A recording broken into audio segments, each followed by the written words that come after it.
विशेष आपल्यासोबत पाहुणे जोडले जात आहेत थेट नवी दिल्लीतून आपल्यासोबत आहेत शिवसेना उद्धव बाळासाहेब ठाकरे पक्षाचे नाशिक लोकसभा मतदारसंघाचे खासदार राजाभाऊ वाजे. राजाभाऊ, माझा आवाज तुमच्यापर्यंत येतोय?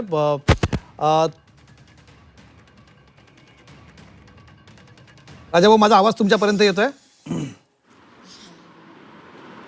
हो, येतोय येतोय. मला तुम्हाला काही प्रश्न विचारायचे आहेत राजाभाऊ. मी कमलेश सुतार आपल्यासोबत इथे चर्चा करणार आहे. काय साधारणपणे घडामोडी घडल्यात, अनेक विषय समोर येत आहेत. कालपासून तुमच्या नावाची चर्चा आधी होत होती, तुम्ही बैठकीला गेलात, आज तुम्ही स्पष्टपणे सांगितलं की तुम्ही जात नाहीत. पण नक्की आम्हाला याच्या पलीकडे जाणून घ्यायचं आहे की नक्की काय घडत होतं गेल्या काही दिवसांमध्ये. तुमच्याशी सगळ्यात पहिला माझा थेट प्रश्न आहे, तुमच्याशी कोणी संपर्क करण्याचा प्रयत्न गेल्या काही दिवसात केला होता का? नाही, माझ्याशी आजपर्यंत कुणीही संपर्क केलेला नाही. मी कोणाच्या संपर्कात राहिलेलो नाही, त्याच्यामुळे मला काहीच माहीत नाही. नाही, गेल्या काही दिवसात आता हे खासदार जर गेले असतील तर एक साहजिकच आहे, नैसर्गिक बाब आहे की जेव्हा इतर पक्षातनं त्यांना ऑफर येतात किंवा त्यांना बोलवलं जातं तेव्हा ते एकाच नाही सगळ्यांवरती प्रयत्न तिथे केले गेले असेल. तुम्हाला अजिबातच तुमच्याबाबत प्रयत्न केला गेला नाही? तुमच्याशी कुठल्याही प्रकारचा फोनवरनं संपर्क नाही, तुमच्याशी थेट नाही, डायरेक्ट इनडायरेक्ट कुठलाच संपर्क तुमच्याशी झाला नाही कोणाकडे नाही की बाबा आमच्यासोबत या, काहीतरी झालं असेल? माझ्याशी कोणी संपर्क केलेला नाही. मग ही तुमची सगळी पक्षातली जी मित्रमंडळी आहे, तुमचे जे बाकी 5 खासदार आहेत, हे तुमच्याशी कधी बोलले होते का? किंवा यांच्या बोलण्यातून तुम्हाला कधी जाणवलं होतं का की यांची काही नाराजी आहे पक्षाबद्दल? नाही नाही, कधीच नाही. नाही, कधीच नाही. मग त्यांनी अचानक का निर्णय घेतला असं कधीच तुम्हाला जाणवलं नाही. तुम्ही त्यांना विचारा ना, मला का विचारताय? मी माझ्यापुरतं बोलू शकतो, मी त्यांच्यापुरतं, मी त्यांचं कसं सांगू शकतो? नाही, त्यांनी जी कारणं दिली आहेत तुम्ही पक्षासोबत राहायचा ठरवलेला निर्णय, तुम्ही म्हणतात की मी पक्षासोबतच राहणार आहेत. आज सकाळी जेव्हा तुम्ही राजधानी एक्सप्रेसने प्रवास करता तेव्हा तुम्ही आमच्याशी बोललात झी 24 ताशी, तेव्हाही तुम्ही भूमिका मांडलीत. तुम्ही पक्षासोबत राहण्याचा निर्णय घेतलाय का? तुम्ही घेतलाय का पक्षासोबत राहणार आहात? हो, मी माझ्या सद्सद्विवेक बुद्धीतला स्मरून जे मला वाटलं ते मी केलं. माझ्या वडिलांनी जे मला सांगितलं ते मी केलं आहे. आणि 5 वर्ष मी आमदार ह्याच पक्षाचा राहिलो आहे. आता मी ह्या पक्षाने मला उमेदवारी दिली, मी खासदार झालो आहे. मला असं वाटतं की मी ह्या पक्षाचा खासदार म्हणून शेवटपर्यंत राहावं. पक्षातले जे खासदार आहेत ज्यांनी जो निर्णय घेतलेला आहे, अशी जी सध्या चर्चा येते की ते वेगळा गट स्थापन करतात, त्यांनी काही कारणं दिली आहेत राजाभाऊ. त्यांचं म्हणणं आहे की पक्ष नेतृत्व आम्हाला भेटत नव्हतं किंवा आम्हाला पक्षात मान मिळत नव्हतात. एक खासदार म्हणून तुमचा काय अनुभव आहे? नाही, मी जिथं आहे तिथं आहे, याच्याहून माझी कोणतीही तक्रार नाही, एवढं तुमच्या लक्षात येत असेल. तेच काय बोलणार मी, परत काय सांगणार? नाही, तुम्हाला ह्या ज्या खासदारांनी केलेले आरोप आहेत ते तुम्हाला म्हणायचं की खोटे आहेत सगळे, त्यांचं म्हणण्यात तथ्य नाही आहे? माझं म्हणणं, मी माझ्यापुरतं बोलू शकतो. मी तुमच्यापुरतं तुमचं काय म्हणणं तेच जाणून घेतो राजाभाऊ. मी माझं सांगितलं ना, मी माझ्या ठिकाणी ठाम आहे, माझी कोणतीही तक्रार नाही, मी त्या पक्षात आहे आणि मी पक्षात राहणार आहे, एवढंच मी सांगू शकतो. नाही, आज आम्ही, कारण तुम्ही आज सकाळी जेव्हा पत्रकार परिषदेला होता तर समोरच्या शिवसेनेकडनं आणखी एक दावा केला जातोय की या पत्रकार परिषदेला असणारे राजाभाऊ वाजे देखील पुढच्या 2 महिन्यात आमच्यासोबत येऊ शकतात, असा त्यांच्याकडनं दावा केला जातो. तुम्ही स्पष्टपणे हे नाकाराल का? हो, मी स्पष्टपणे सांगतो ना, मी जोपर्यंत खासदार आहे तोपर्यंत मी उद्धव साहेबांबरोबर आहे. राजाभाऊ, तुमचा साधारणपणे कसा, तुम्ही आज सकाळी आम्ही बघितलं जेव्हा तुम्ही आज माध्यमांना सकाळी पहिल्यांदा बोललात, तुम्ही खूप भावूक झाला. राजाभाऊ, काय, मी तुम्हाला खूप वर्षांपासून ओळखतो, आपण एका तालुक्यातनं येतो, हा आपल्याशी एक व्यक्तिगत तुमच्याशी माझा एक आपलं सौहार्द राहिलेला आहे. मी तुम्हाला आज भावूक होताना बघितलं जेव्हा तुम्ही आज माध्यमांशी बोलत होतात. काय नक्की तुमच्या मनातल्या भावना तेव्हा होत्या? नाही, काहीच भावना काही नाही, जे आहे ते क्लिअर आहे की मी पक्षाबरोबर आहे. माझ्या वडिलांनी मला सांगितलं आहे की पक्षाबरोबर राहावं आणि मी पक्षाबरोबर राहिलो आहे. नाही, पण आज जेव्हा तुम्ही भावूक झाला होता त्या बोलताना माध्यमांशी, तेव्हा नक्की मनात काय सुरू होतं? नाही, काहीच नाही, जे आहे ते, मी जे बोलतोय तेच माझ्या मनात चालू होतं. मनात एक आणि बोलतोय एक असं झालेलं नाही काही. आज मगाशी मला कळलं की नाशिकमध्ये आपले वडील आहेत, त्यांनी सांगितलं असं माध्यमांशी बोलताना की काही ऑफर होत्या म्हणून. नाही, मला नाही, माझ्यापर्यंत कुणी आलेलं नाही. मग वडिलांकडे कोणी तुमच्याशी बोलू शकत नाही म्हणून वडिलांकडे कोणी संपर्क करण्याचा प्रयत्न केला तर असं असेल का? कारण ते बोललेत माध्यमांशी नाशिकमध्ये. का आता त्यांना तुम्ही विचारा, त्यांना विचारा, मला नाही सांगता येणार.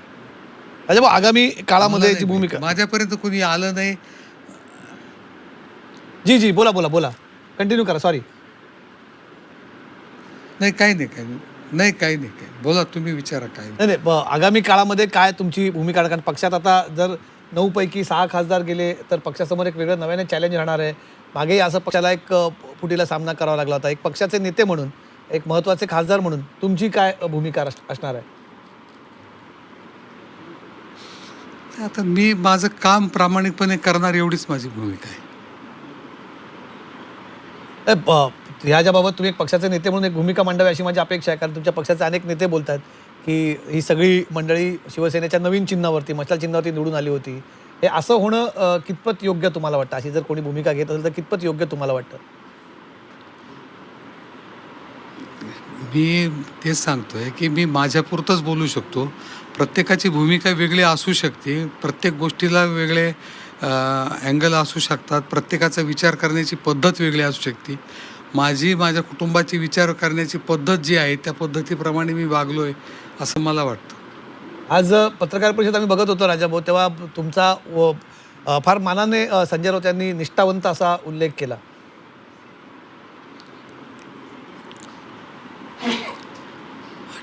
काय ठीक आहे, सांगाल? आता त्यांना वाटलं असेल ते बोलले असतील. मी वैयक्तिकदृष्ट्या मी प्रामाणिकपणे काम करतोय. मी प्रामाणिकपणे काम करत राहणार आहे. या सगळ्या गोष्टींचा पण तणाव येतो का कधी तुमच्यावरती? कारण आम्ही बघतो तुम्हाला नेहमी, तर तुम्ही तसा तुमच्या चेहऱ्यावर दिसत नाही पाहताना, पण या सगळ्या प्रकरणामध्ये नावं सुरू होती. कधी कधी प्रत्येकाच्या नावावरती एक प्रकारचा संशय व्यक्त केला जात होता. अशा वेळेस काय मनात भाव येत असेल एक व्यक्ती म्हणून विचारायचा प्रश्न तुम्हाला? नाही, आता काल परवा मला 2-3 टी व्ही चॅनलचे लोक माझ्याशी बोलले होते. परंतु म्हणजे थोडक्यात म्हणजे आता हे तेच विचारून म्हणजे आता कंटाळा यायला लागला म्हणण्यापेक्षा किळस यायला लागली की आम्ही सांगतोय की आम्ही जे बोलतोय ते सांगतोय, पण तरी त्याचा विश्वास बसत नाही. किंवा आम्ही जे बोलतोय त्याच्यावर जर फेसबुकवर पाहिलं त्याच्या खाली ज्या कॉमेंट्स येतात ते इतक्या घाणेरड्या कॉमेंट्स येतात की सर्वसामान्य ज्या माणसाला भावना आहेत त्याला वाईट वाटणं साहजिक आहे ना. दर गोष्ट तुम्ही राजकीयदृष्ट्याच पाहणार असाल आणि प्रत्येकावर टीका टिप्पणी करणारच असाल तर मला वाटतं काही गोष्टी चुकीच्या आहेत असं मलाही वाटतं. परंतु मी कुणाचा मालक नसल्यामुळे मला काही बोलता येणार नाही.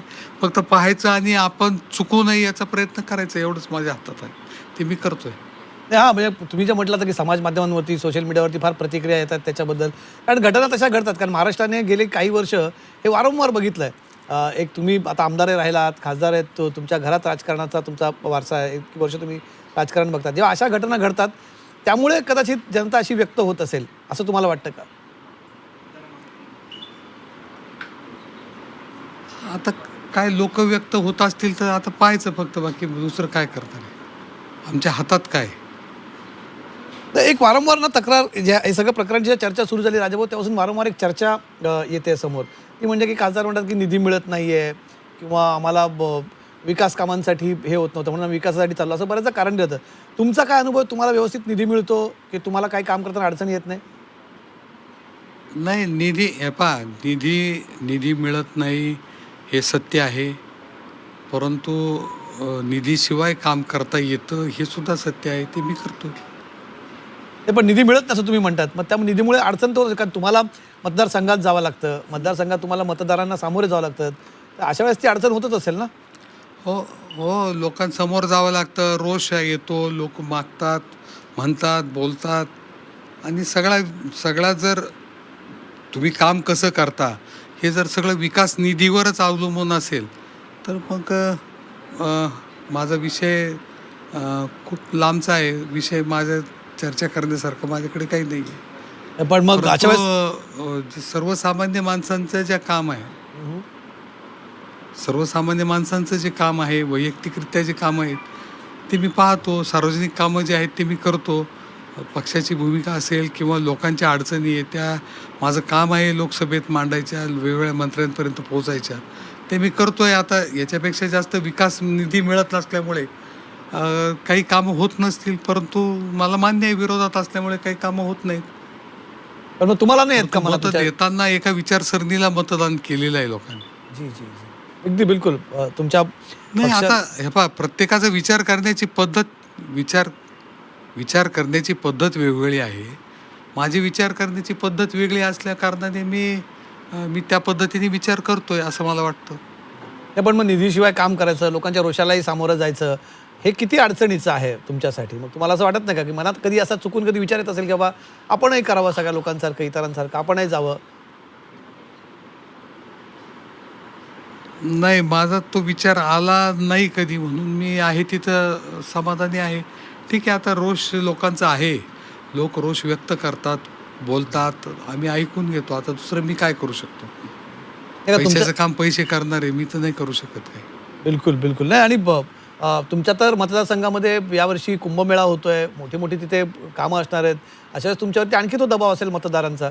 मग तुम्हाला असं वाटतं की आगामी काळामध्ये तुमच्या नाही, आता कार्यकर्त्यांची हे पहा, माझं मा आता ठीक आहे, काही रोष असतो, लोकांचा रोष होतो, परंतु आता सत्तेतही काही लोक आहेत ना, त्यांनी कामं करायचे ते. आता मी काय सांगणार त्याचं? एवढंच मी बोलू शकतो. कारण राजाभाऊ फक्त एक एक खासदार आहे आणि त्याच्यामुळेच विकास खुंटणार आहे असं जर लोकांना वाटत असेल, तर बाकी सगळे सत्ताधारी पक्षातलेच लोक आहेत ना, ते लोकप्रतिनिधी आहेत, त्यांच्याकडून कामं होतात ना, ते करून घ्यायला पाहिजे लोकांनी. मी सर्वसामान्य लोकांचा जो आवाज आहे, तो आवाज मी संसदेपर्यंत मांडतोय, वेगवेगळ्या फोरममध्ये मांडतोय, त्यांच्या अडीअडचणी असतील त्या दूर करण्याचा प्रयत्न करतोय. तुम्ही भूमिका मांडता ती पक्षाला कधी खूप तुमची भूमिका भावेल. तुम्ही जे सांगतायत की निधीशिवाय देखील लोकांची कामं केली जाऊ शकतात, पण सगळेच तसा विचार करत नाहीत ना. तर तुमचे आता हे सगळे असेल, मला तुम्हाला एक थोडासा त्यातला व्यक्तिगत प्रश्न विचारायचा आहे. तुम्ही सगळे 9 खासदार नेहमी आम्ही तुम्हाला एकत्र बघायचो, यापूर्वीच दिसायचो. तर तुमच्या या सगळ्यांपैकी सगळ्यांचे जिव्हाळ्याचे संबंध असतील, तर या मैत्रीपूर्ण वातावरणात कधीतरी कोणी असा चुकून तुमच्याकडे उल्लेख केला होता का, किंवा आम्हाला पक्षाकडनं वागणूक मिळत नाहीये, नेतृत्वाकडनं वागणूक मिळत नाहीये, त्यांच्या बोलण्यातून किंवा वागण्यातून तुम्हाला कधी जाणवलं का असं? नाही, काय होतं की वैयक्तिकरित्या आमचे संपर्क आहे, परंतु अधिवेशन काळातच आमचा संपर्क जास्त यायचा. कारण की मी नाशिकचा खासदार, दुसरे खासदार सगळे मराठवाड्यातले 3 खासदार, मुंबईचे 3 खासदार, असा सगळा दूरदूरचे, विदर्भातले 1 खासदार, हे दूरदूरचे सगळे असल्या कारणाने अधिवेशनानंतर आमची कधीच भेट होत नव्हती. परत अधिवेशनालाच आम्ही भेटत होतो. आणि मग अधिवेशन काळात भेटत असताना नुसतेच पक्षाचेच नव्हते भेटत, सगळ्याच पक्षाचे महाराष्ट्रातले खासदार भेटतात आणि सगळे वैयक्तिकरित्या एकमेकाशी जोडलेले आहेत, सगळ्यांशी संपर्क आहे, सगळे प्रेमाने एकमेकाशी बोलतात. आता याच्यापेक्षा जास्त काय बोलू? नाही, पण त्यांच्या बोलण्यातून वागण्यातून असं काही जाणवलं? त्यांनी ज्या तक्रारी केल्यात ना, ज्या आमच्याकडे बातम्या येतात, किंवा नेतृत्व भेटत नाही, नेतृत्वाकडनं वागणूक मिळत नाही, किंवा अशा ज्या प्रकारच्या तक्रारी आहेत, तुम्हाला त्यांच्या बोलण्यातून वागण्यातून कधी जाणवलं का असं की त्यांच्याकडे या तक्रारी आहेत? नाही, मला कधी जाणवलं नाही. मी कधी खोलात शिरून बोललो नाही. मी माझ्या जागी आहे. मला वाटतं मी थोडं अलिप्त सगळ्यांमधून राहतो. माझा स्वभाव थोडा तसा असल्या कारणाने मी माझ्या क्षेत्रात काम करतो आणि माझ्या पद्धतीने काम करतो. त्यामुळे जास्त संपर्कात कोणाच्या राहिलो नाही. बरं, आगामी काळात तुम्हाला असा मधल्या काळात तुम्हाला संपर्क झाला नाही, पण असं म्हटलं जातं की आगामी काळात होऊ शकतो काही जणांशी संपर्क. तर अशा वेळेस राजाभाऊ आपल्या याच भूमिकेवरती ठाम राहतील, आज ज्या प्रकारे तुमच्यावरती एक निष्ठावंत म्हणून तुम्ही राहतात पक्षाचे, तुमचा 2029 पर्यंत राजाभाऊ हे ठामपणे सांगू शकता का आज? हो, मी ठामपणे सांगू शकतो की मी जोपर्यंत खासदार आहे तोपर्यंत आदरणीय उद्धव बाळासाहेब ठाकरे या पक्षाच्या शिवसेनेचा आहे. तुम्हाला कुठली शपथ घ्यावी लागली नाही ना आजपर्यंत या सगळ्या मधल्या काळात? नाही, मी कधी शपथ घेतली नाही. माझ्यावर कुणी अविश्वास आजपर्यंत दाखवला नाही. त्याच्यामुळे मी माझ्या शब्दाशी प्रामाणिक आहे. तुमचा जो आज मतदारसंघातला मतदार आहे, ज्यांनी तुमच्यावरती विश्वास दाखवला आहे, त्यांना आज इथून राजाभाऊ वाजे काय संदेश सांगू इच्छितात? कारण तुम्ही म्हटलात की सोशल मीडियावरती अनेक प्रकारच्या टीका टिप्पणी येतात, सगळे येतात. आज तुम्ही तुमच्या मतदारांना, तुम्हाला जर थोडक्यात आवाहन करायचं, तुम्ही काय सांगाल तुमची भूमिका तुमच्या सगळ्या प्रकाराबद्दल? काय नाही, मी एकच सांगाल का जे आहे ते तुमच्या समोर आहे. हे जे आहे ते स्वच्छ आहे. तुम्हाला जे योग्य वाटेल ते मला जितका प्रामाणिकपणे तुमची सेवा करता येईल तेवढी मी सेवा करतोय आणि याच्यापेक्षा मी जास्त काही करू शकणार नाही, एवढंच मी सांगू शकतो. ठीक आहे. राजाभाऊ वाजे, आपले खूप खूप आभार. आपण बोललात, आपण तसे फार कमी शब्दात बोलणारे आहात. तुम्ही तसं म्हटलात ती गोष्ट, ती अनेकांना कल्पना आहे की तुम्ही फार अलिप्त राहतात, तुम्ही त्यांची फार बोलले नसाल. पण तुम्ही आज हे सांगताय तिथे की जोवर खासदार आहे तोवर मी शिवसेना उद्धव बाळासाहेब ठाकरे पक्षासोबत राहील आणि तुमच्या याच भूमिकेचा पक्षाने देखील गौरव केला. आज तुम्ही झी 24 तास आमच्याशी बोललात, त्याबद्दल तुमचे खूप खूप आभार. शिवसेना उद्धव बाळासाहेब ठाकरे पक्षाचे नाशिकचे खासदार राजाभाऊ वाजे आपल्यासोबत होते आणि त्यांनी आपली भूमिका मांडली. जोवर खासदार आहे तोपर्यंत शिवसेनेत राहील, प्रामाणिकपणे जनतेची सेवा करत राहील. जे आहे ते सगळं तुमच्या समोर आहे अशी त्यांनी भूमिका मांडली. आणि एक महत्त्वाचा मुद्दा त्यांनी मांडला आहे की जे आमदार आरोप करत गेलेत की आम्हाला निधीसाठी सोडावं लागतं पक्ष निधीशिवाय, या निधीशिवाय देखील पक्षाच्या भूमिका मांडताना अनेक कामं करता येतात, अनेक प्रकारे तुम्हाला जनतेची सेवा करता येते. त्यामुळे हा खरंच अशा अनेकांसाठी संदेश असू शकतो की जे अनेकदा निधी मिळत नाही हे कारण सांगून अशी भूमिका घेतात. त्यांच्यासाठी राजाभाऊ वाजेंची भूमिका अत्यंत महत्त्वाची आहे. शिवसेनेचे खासदार, आणि त्यांनी सांगितलं आहे, नाशिकचे खासदार राजाभाऊ वाजे झी 24 तासशी बोलताना त्यांनी सांगितलं आहे की जोवर खासदार आहे तोवर मी पक्षासोबत राहील. पण आजवर कोणीही मला संपर्क करण्याचा प्रयत्न केला नाही. अर्थात त्यांचे वडील प्रकाश वाजे यांनी वेगळी भूमिका मांडली. त्यांचं म्हणणं आहे की आम्हाला संपर्क करण्याचा प्रयत्न झाला होता, राजाभाऊंपर्यंत मात्र तो पोचलेला नाही आहे. आगामी काळात काय होईल हे आपल्याला बघणं महत्त्वाचं ठरेल. शिवसेनेकडनं हा दावा केला जातो की पुढच्या 2 महिन्यांमध्ये आणखी एक खासदार येतील आणि ते कदाचित राजाभाऊ वाजे असतील असं अनेकांचं म्हणणं आहे. पण आता अत्यंत ठामपणे राजाभाऊ वाजे यांनी सांगितलं की ते शिवसेनेसोबतच राहणार आहे. तुर्तास एक छोटासा ब्रेक घेतोय. या संदर्भातल्या सत्ता नाट्याला सगळ्या घडामोडी आपल्याला बघायला मिळतील झी 24 तासवर.